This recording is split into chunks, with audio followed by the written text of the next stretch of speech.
May I introduce Mark Martin? Mark has 15 years experience in education and technology. In June 2019, he was awarded an MBE no less for his services to education, technology and to diversity in UK technology.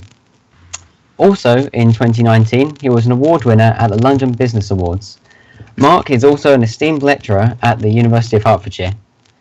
Mark's a popular speaker in EdTech, so we are very grateful to have him here speaking for us this evening. If you have any questions for Mark, please let us know via the YouTube chat or via BCS Hearts on Twitter, and we will ask them in the Q&A at the end. With no further ado, I will hand over to Mark, who hopefully isn't muted. Thank you, Paul, and thank you for having me today to really talk about the future of work post-COVID and give you kind of a computer science angle to it all. So in the last 6 months, we've been heavily affected by COVID, and as a computer science teacher that's been in education for the last 15 years, working across primary, secondary and higher education, it's been a real fascination for me this time, and hopefully some of the insight in my presentation will kind of give some enlightenment to my thinking around things. So when we think about the future of work and when we think about the current landscape, we know that across the industry that there's a massive digital gap shortage, and at the moment it's really key that we are understanding where these gaps are and what does it actually mean, this digital landscape. And as being a lecturer and working in computer science, we've always tried to showcase to our young people and to our students the opportunities that exist. And I'm not too sure that yesterday when there was a launch of the digital cybersecurity strategy from the DCMS, and it kind of highlighted the massive shortages in cybersecurity. Because what we find with applications is that there's a lot of talk about scaling up an application and throwing lots of money at it, but we don't really sometimes think about the legalities or the security elements to that, and that actually you could pursue a career around the legalities and pursue a career around the cybersecurity side. And as the lockdown has unfolded, I've had lots of big tech companies contacting me saying, actually, we're closing down certain parts of our tech strategy to focus on cloud computing. And I think that more and more now, as computer scientists and people that are in the computer science space, we understand the landscape. And I like to say to the people that I like to talk to is around what level or what viewpoint are we looking at to make the real impact that we want to see. And hopefully in this presentation I can show more around that. So it states that the adoption of automation along with technology such as artificial intelligence and the Internet of Things is likely to unleash a profound structural shift in the UK workforce, which will be amplified by other megatrends such as the aging population. As a result, the demand for occupations such as managers, technology specialists, health professionals could rise by nearly 20% by 2030. And this is really interesting. This was a report by KPMG that they had been exploring what is the future trends of tech. And this was before COVID. And you know, reading this, you would have thought that they would have put this report out last week, in the sense that it's talking about an aging population. It's talking about health tech. It's talking about some of the kind of emerging kind of new things we need to be considering around tech roles and also tech innovation.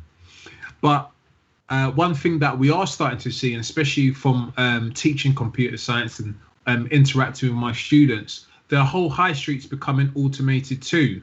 So from self-service checkouts to touch screens to zip cards and to even local spaces where now you can charge your mobile phone, get access to Wi-Fi.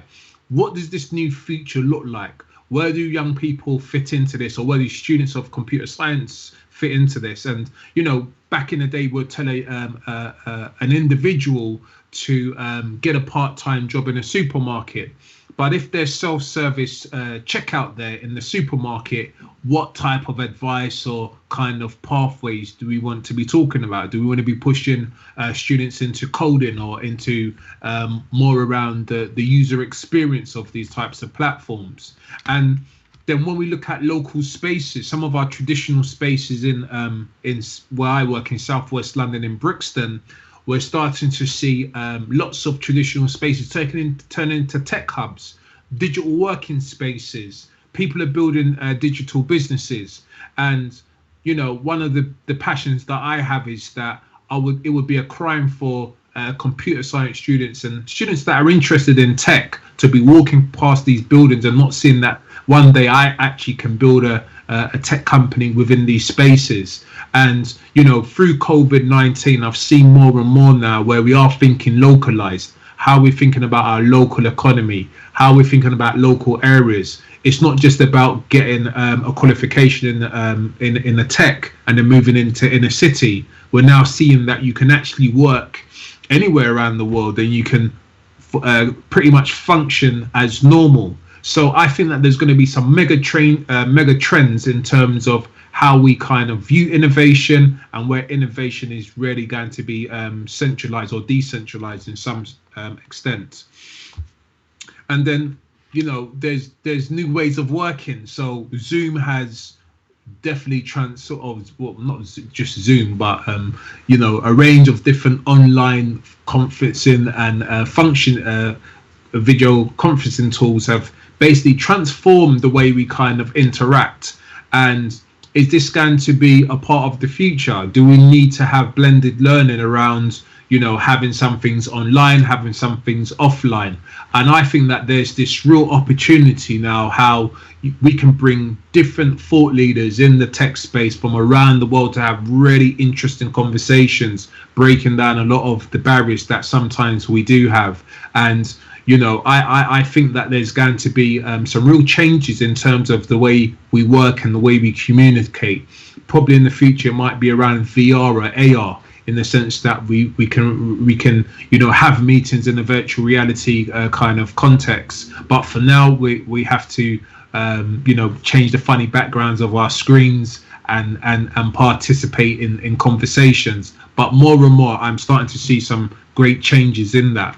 And then the way we've used money in communities during COVID it's been contactless. And one thing I found out with a lot of my millennial students that I teach in secondary schools, most of them do not get pocket money in cash. They get it sent to their mobile phones through like a Monzo or a Revolut kind of account. So even the way young people are using finances and we're going into this kind of contactless society, how do we prepare people to kind of adjust to that? What kind of innovation can we bring to this type of area of finance? And we've seen it through COVID now, where lots of big businesses are using contactless to make payments because of they don't want hands or this virus to spread.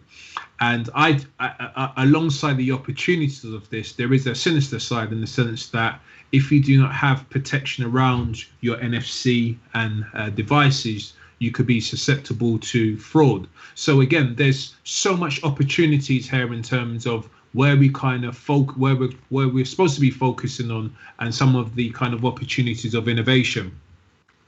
And then we've seen some trends of Bitcoin. So if anyone owns a Bitcoin, please contact me. I can have a percentage at some point. But with Bitcoins, we've seen a rise during COVID. So before COVID, I think it was just around £4,000. Now it's raised up to about £9,000. So again, society's changing. The way we kind of look at the kind of economy and technology is really transforming at a very fast rate. And then when we look in our local sector, so here's like a case study of where I work in Southwest London or across Lambeth. We've got one of the biggest IT companies in the world, IBM, and we've got Jellyfish and animation, games, and visual effects company in South Bank Centre, which is renowned for its entertainment. And again, one of the things that I'm really passionate about being an educator is that do my young people know that these kind of companies exist on their doorstep? because it will be a crime for them again, once again, to be walking past these types of buildings and not thinking that if I do get a qualification in tech, where do I go? Do I go to a startup or do I go to any of these? And as we're seeing more and more is that tech is used throughout the whole of society. Most jobs now require some type of digital skills. And I just think that post-COVID, we're going to see much more digital skills incorporated, and a lot of organizations and services that sometimes don't traditionally have those types of well, not known for that type of way. And a prime example is around I was working with Argos, which is heavily into data science now. So who would have thought that Argos, what supplies goods and appliances, is heavy into data science, and the similar for the Royal Mail. They've got a massive data science and machine learning department working out, trying to increase delivery times. So more and more, one of the biggest things that we need to be mindful of is that lots of our traditional jobs are now being transformed. Do we know that these things exist, and how do we kind of get connected to plug our students or computer science into? So what are the top jobs in the UK? Let me give you at least 5 seconds to have a guess or write it down. What do you think the top jobs are in the UK now post-COVID? So through my investigation, DevOps seems to be one of the kind of leading job trends. And for those computer scientists, I've given you, or people in computer science or in tech, I've given you some buzzwords around debug, deploy, monitor, audit, diagnose, tune. And what we're starting to see with networking and with mobile phone development, with web app development, they're all becoming one thing. And that's similar to web developers. So back in the day, a web developer would only focus on HTML and CSS. Now they're being asked to do designs. They're becoming designers around using mock-up tools and land layouts. And similar with DevOps. DevOps would have been isolated just to be a network engineer, but actually it's a cross-pollination between network engineering, cloud computing, and also deploying mobile and web apps. And then when we think of some other trends around some of the top jobs is around cloud computing, as I mentioned before. And now we're seeing lots of, again, more systems coming together. Back in the day, they would probably be working in isolation. So you'd have kind of like someone who manages the servers, someone who manages, the backup storage. But more and more, where cloud computing is being introduced, that's now taken up a lot of the space in the sense of everything being done under one kind of hub. And you've seen AWS, Azure, Google Cloud now competing for that web space. Now what's really interesting, I'll give you some real insight. So during COVID, quite a few businesses went bust, or basically they melted, and it was all to do with their cloud system. So some people that were using online clouds didn't prepare that they would have an overflow of customers. So where the physical spaces had no longer existed, lots of people started to buy and sell things online and to order stuff.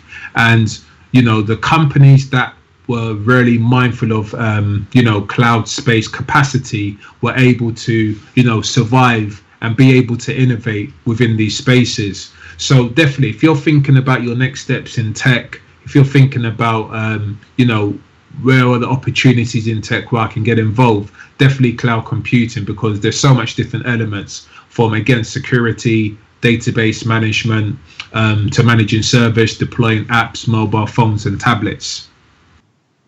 And then another big kind of trend that I've started to see in lockdown is no code. So you've got tools now that can, with one click of a button, can develop a fully replenished website or fully shiny looking website that has really great kind of functions and tools. And this is I think this comes sometimes down to a music thing, where the old school will say, no, we love our vinyls, and the new generation say we love streaming. And when we look at no codes, yes, it's not got the customization that you would want, but with no code, it gets stuff done. So I'm seeing lots of people developing very high-end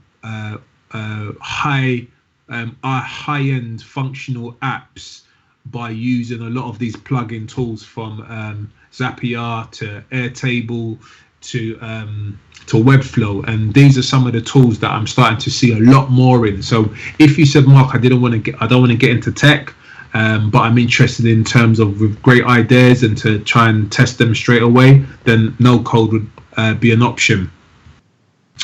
And then another question I have is, how will COVID-19 affect computer science, or how does it affect the computer science landscape? I think that for me, it's really exciting being a computer science teacher. I think that more than ever, we need more computer scientists speaking about innovation, speaking about the future. I know we can be fixated on the problem, but I think as a computer scientist, it's going to open up a lot more opportunities. And one of the big things that has worked for me as a computer scientist is connecting computer science to a societal problem. We always knew that computer science is all about solving problems, where you're decomposition it or putting it into algorithms and so forth. But I think that how we can really maximize upon computer science, how do we connect it back to our local areas? So a lot of stuff that I do in Lambeth and in Southwest London, in Brixton, in my school, is using computer science to solve local based problems. So whether it's from climate change to knife crime, all the way through to some of the traditional spaces that we have in our area.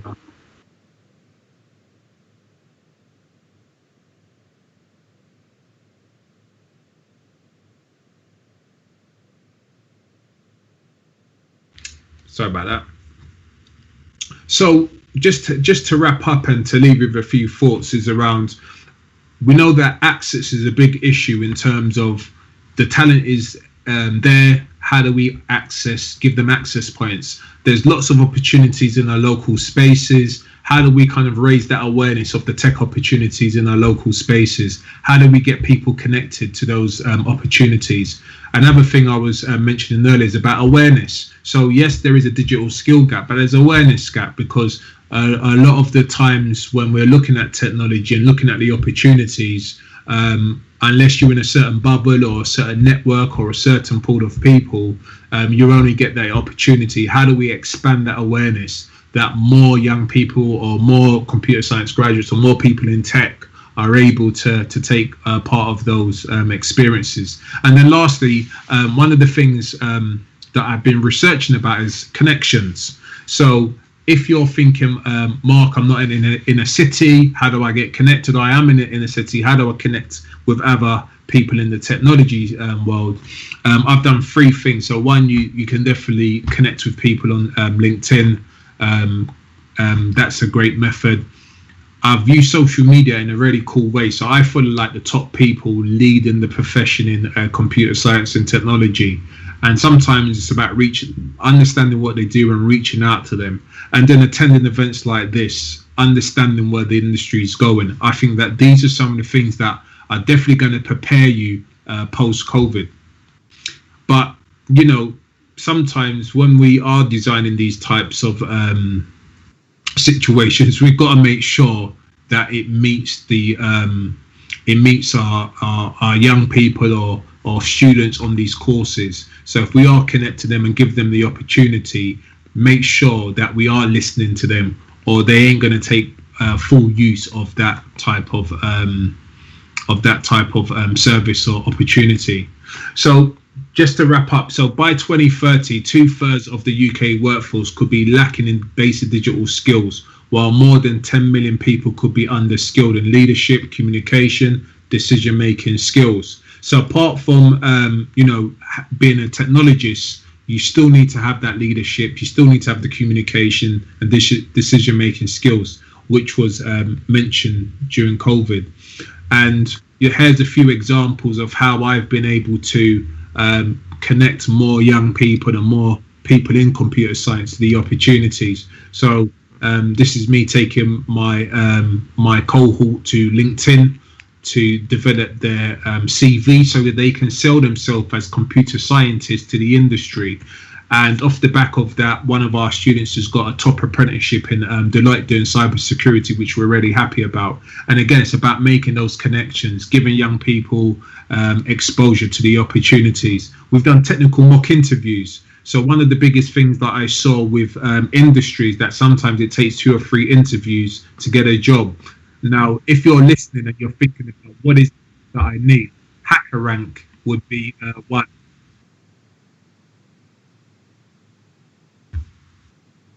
And just a few more examples.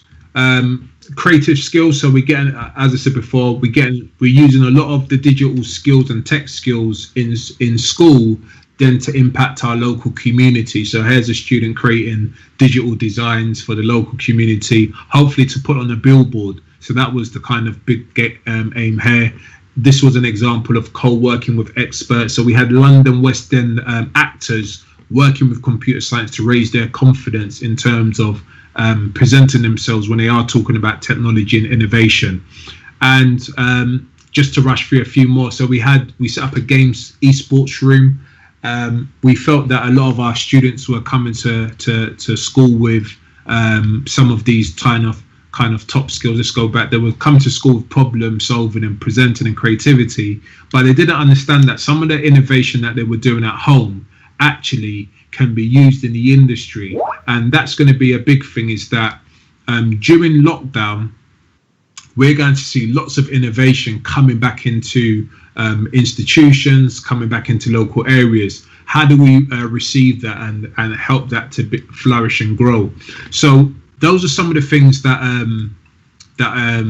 I've done. You might say, Mark, how do I get started in post COVID-19? And I would say that if you got something innovative about computer science or about technology, put it on a MailChimp, send it out to some of your people that follow you on, whether it's on email or on social media. I used Adobe Spark to create a lot of positive content, collaboration platforms, ranking emails, clipboard. So these are some of the tools that I use to really kind of promote and showcase the work that I do in education. So I think I will leave it there for now. Back over to you, Paul. Thanks, Mark, for those fascinating insights into the future of UK education and tech. I have one question for you. Do you think that homeworking is good for the UK tech industry? And do you think homeworking will remain popular post-COVID? So I think people have different lifestyles. I think it works for some people. So some people don't want to be a part of the rat race no more, of traveling into inner cities to work. So I think that, working from home gives them a sense of flexibility to be with family, friends, and so forth. The only thing that would be questions around productivity in terms of, are you working? Are you really working kind of thing? So I think it's a balance. I think it's something that the industry's always been looking at. I've got a few friends working in some real top tech companies, and they've had to adjust working at home, and they've seen it as they've been more productive working at home compared to working in the office. So I think we're going to have a blend. Yeah, I think you're right. Thank you for that answer, and thank you for that fantastic presentation again, Mark. I'll hand back to our chairman, Peter. Could I ask another question, Mark? When we were talking before we started the live stream, you mentioned that you'd been in contact with BCS. Could you give us a sort of your feeling about what BCS should be doing in this area? Great question. So I've been working with BCS with the educational part around how do we encourage more teachers to deliver interactive and engaging computer science content and curriculum. And I think that as computer scientists or working in the tech space, it's about how do we make this thing, how do we connect computer science to the things that matter to people? How do we kind of bring passion and purpose to what we do so we can lead to better productivity? And I think sometimes what happens in this tech space, we can focus too much on coding and not focus on all the other wonderful things that happens in computer science around understanding how algorithms work or understanding how technology works. So one of the things that BCS could be doing is around, does the curriculum, does the way we approach computer science, is it inclusive? Does it involve everybody does it reflect the communities that they're trying to serve? Does it reflect the population that they're trying to empower? So that's one of the things that I would strongly suggest, because ultimately, if we don't think about helping those communities, then you're going to see a massive dropout. And we've seen that when we changed from ICT to computer science, we saw a massive dropout of young people thinking that computer science is not for them, because they, the old conceptions is that you're going to be behind a computer typing all day, but actually that's not the case. You can have a wonderful career in computer science, traveling the world or working on some real great projects saving humanity. So these are kind of the things how we need to uplift the conversation when it comes to these fields.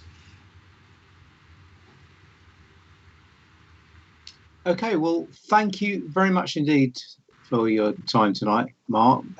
Very interesting and informative and thought-provoking presentation. So thank you on behalf of all of us here at BCS Hertfordshire. And talking to people who are following the live stream or perhaps watching us on the playback, if you've enjoyed this, please make sure that you push the like button and let us know your thoughts in the comments. If you haven't already, please subscribe to our channel and hit the notification bell. This is important because then you'll be informed about new BCS Hertfordshire content. So look out for more videos coming. So on behalf of us all here tonight, Mark, Paul, and everyone else who's been in the background doing the technical bits, may I thank you all very much for your time, and we will see you soon. Good night. Thank you.